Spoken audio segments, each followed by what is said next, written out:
પોરબંદર નજીકના ટુકડા ગામે એક પરપ્રાંતીય શ્રમિક મહિલાનું વીજ શોક લાગવાથી મોત થયું હતું। ત્યારે વાડી માલિકે પરપ્રાંતીય શ્રમિકોને કામે રાખવા અંગે પોલીસને જાણ કરી ન હોવાથી વાડી માલિક સામે ગુનો નોંધાયો છે।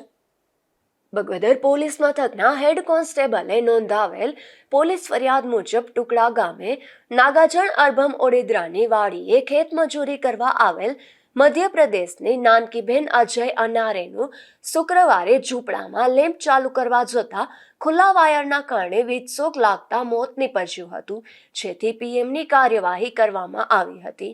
ત્યારબાદ પોલીસે વાડી માલિક નાગાજણને તેની વાડીએ કેટલાક શ્રમિકોને અને કેટલા સમયથી કામે રાખ્યા છે તેની વિગત પૂછતા તેને 4 મજૂર મધ્યપ્રદેશથી 1.5 મહિના પહેલા મજૂરી કામ અર્થે આવ્યા હોવાનું જણાવ્યું હતું અને તે પૈકીની નાનકી નામની મહિલાનું વીજશોકથી મોત થયું હોવાનું જણાવ્યું હતું।